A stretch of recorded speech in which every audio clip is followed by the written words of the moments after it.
పోలవరంలో సీఎం చంద్రబాబు క్షేత్రస్థాయిలో పనుల పరిశీలన ముగిసింది. ప్రాజెక్ట్ కార్యాలయంలో అధికారులు ఇంజనీర్లతో సమీక్షించారు చంద్రబాబు. ఇదే విషయానికి సంబంధించి మరిన్ని అప్డేట్స్ మా ప్రతినిధి భార్గవ్ అందిస్తారు. భార్గవ్, చెప్పండి, ప్రస్తుతం పోలవరంలో సీఎం చంద్రబాబు పర్యటన కొనసాగుతుంది. దీనికి సంబంధించిన డీటెయిల్స్ ఏంటి? ఈశ్వర్లక్ష్మి, ఉదయం 11:50 సీఎం చంద్రబాబు పోలవరం ప్రాజెక్టు చేరుకున్నారు. తొలుత హిల్ వ్యూ ద్వారా కూడా ఏదైతే ఇక్కడ ఉన్నటువంటి అధికారులను అన్ని వివరాలు అడుగు తెలుసుకుని అక్కడి నుంచి రోడ్డు మార్గంలో పూర్తిగా క్షేత్రస్థాయిలో పరిశీలన చేశారు. స్పిల్వే మీదుగా ఎగువ కాపర్ డ్యామ్ మీదుగా ఏదైతే ప్రధాన డ్యామ్ నిర్మాణ ప్రాంతం ఏదైతే ఉందో గ్యాప్ 1, గ్యాప్ 2 ప్రాంతంలో నిర్మిస్తున్న ఎర్త్కమ్ రాక్ఫిల్ డ్యామ్ పునాది అయినటువంటి డయాఫ్రమ్ వాల్ నిర్మాణ ప్రాంతానికి ఆయన వెళ్లారు. మనం చూడొచ్చు, పోలవరం ప్రాజెక్టు స్పిల్వే నిర్మాణం, దానికి అవతల భాగంలో ఉన్నటువంటి గోదావరి సహజ ప్రవాహానికి అడ్డంగా నిర్మించేటువంటి ఎర్త్కమ్ రాక్ఫిల్ డ్యామ్, దాని పునాది నిర్మాణం డయాఫ్రమ్ వాల్. అది గతంలో వరదల వల్ల పూర్తిగా దెబ్బతినడంతో మళ్ళీ అక్కడ కొత్త డయాఫ్రమ్ వాల్ నిర్మాణానికి ఇప్పటికే ఏర్పాట్లు చేస్తున్నారు. అంతర్జాతీయ నిపుణుల బృందం సైతం పరిశీలించి ఇక్కడ మళ్ళీ ఒక కొత్త డ్యామ్ నిర్మించాలంటూ కూడా వారు నిర్ధారించడంతో ఆ పనులను క్షేత్రస్థాయిలో ఈరోజు సీఎం చంద్రబాబు వచ్చి స్వయంగా పరిశీలించారు. అక్కడ జరుగుతున్నటువంటి వైబ్రో కాంపాక్షన్ పనులు కూడా ఆయన స్వయంగా పరిశీలించి అధికారులను వివరాలు కూడా అడిగి తెలుసుకున్నారు. అలాగే గైడ్ వాల్ ఏదైతే ఉందో డయాఫ్రమ్ వాల్ నిర్మాణానికి అనుకూలంగా నిర్మిస్తున్నటువంటి గైడ్ వాల్ పనులు కూడా ఆయన స్వయంగా పరిశీలించారు. ప్రధానంగా ఇక్కడ జరిగినటువంటి నష్టం ఎగువ దిగువ కాపర్ డ్యామ్ల మధ్యలో ఉన్నటువంటి ఈ డయాఫ్రమ్ వాల్ పూర్తిగా దెబ్బతినడానికి అటు సీపేజ్ గోదావరి నీరంతా కూడా ఓట నుంచి కూడా ఉబికి వస్తూ అక్కడ ఉన్నటువంటి డయాఫ్రమ్ వాల్ దెబ్బతీసి లీకేజీలు ఏర్పడిన నేపథ్యంలో ఆ ప్రాంతంలో మళ్ళీ అటువంటి ఘటనలు జరగకుండా ఉండడానికి ఎటువంటి చర్యలు తీసుకోవాలి, ఏ విధమైనటువంటి నిర్మాణ పనులు చేపట్టాలనేది కూడా ఆయన ఇరిగేషన్ యంత్రాంగాన్ని కానీ ఇంజనీర్ల నిపుణులు కానీ అడిగి తెలుసుకున్నారు. అయితే ఈ నేపథ్యంలోనే అక్కడ దాదాపు 2,000 కోట్ల రూపాయల నష్టం వాటిల్లింది ఈ డయాఫ్రమ్ వాల్ నిర్మాణ ప్రాంతం అంటూ కూడా అటు అధికారులు సీఎం చంద్రబాబుకు వివరించడం అయితే జరిగింది. ఏదైతే డయాఫ్రామ్ వాల్ నిర్మాణానికి సంబంధించి మరొక పునర్నిర్మాణం చేయడం వల్ల 960 కోట్ల రూపాయలు, అలాగే ఇసుక మేట్లు ఏవైతే ఉన్నాయో ఆ ఇసుక మేట్లన్నీ కూడా తీసుకొచ్చి వేయడం వల్ల కూడా దాదాపు 350 కోట్ల రూపాయలు, ఈ విధంగా మొత్తం 2,000 కోట్ల రూపాయలు 2020 తర్వాత వచ్చిన వరదల నేపథ్యంలోనే ఇక్కడ నష్టం జరిగిందంటూ కూడా వారు సీఎం చంద్రబాబుకు వివరించడం జరిగింది. మళ్ళీ దానివల్ల ఈ అదనపు భారం అనేది కూడా ఈరోజు కేంద్ర రాష్ట్రాలు విడుదల చేసినటువంటి పోలవరం ప్రాజెక్టు నిధుల వల్ల కోతకు గురయ్యేటువంటి అవకాశం కూడా ఉంది. ఆ 2,000 కోట్ల రూపాయలు ప్రస్తుతం అయితే జనవరి నుంచి ఈ డయాఫ్రమ్ వాల్ నిర్మాణ ప్రాంతాల్లో అక్కడ ఉన్నటువంటి పనులన్నీ కూడా వేగవంతం చేసేందుకు ఈరోజు చంద్రబాబు అధికారులకు దిశానిర్దేశం కూడా చేస్తున్నారని కూడా చెప్పుకోవచ్చు.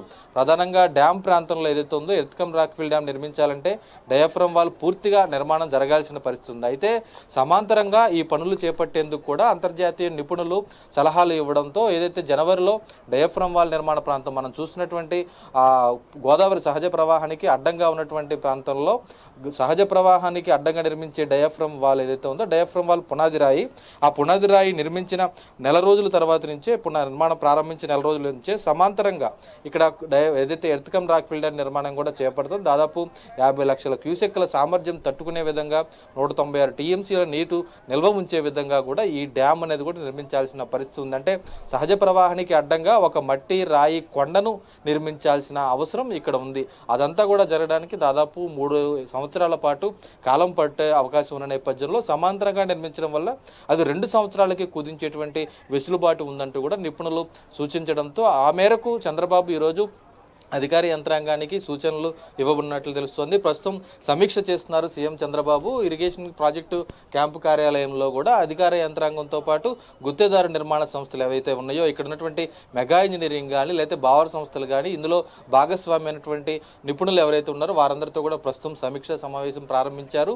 ఇన్ కెమెరా మీటింగ్లో ఆయన అధికార యంత్రాంగంతో పాటు గుత్తేదారుల నుంచి కూడా పూర్తి వివరాలు తెలుసుకొని దానికి సంబంధించి అన్ని క్షేత్రస్థాయిలో తీసుకోవాల్సినటువంటి చర్యలన్నీ కూడా జాగ్రత్తలన్నీ కూడా ఎప్పటికప్పుడు ఏదైతే అంతర్జాతీయ స్థాయి నిపుణులు ఉన్నారో వారికి కూడా ఒక నివేదిక ఇచ్చి వారి సలహాలు కూడా తీసుకొని మరొకసారి ఈ తప్పిదాలు పునరావృతం కాకుండా ఉండే విధంగా చర్యలు ఈరోజు ఆదేశించినట్లు తెలుస్తుంది.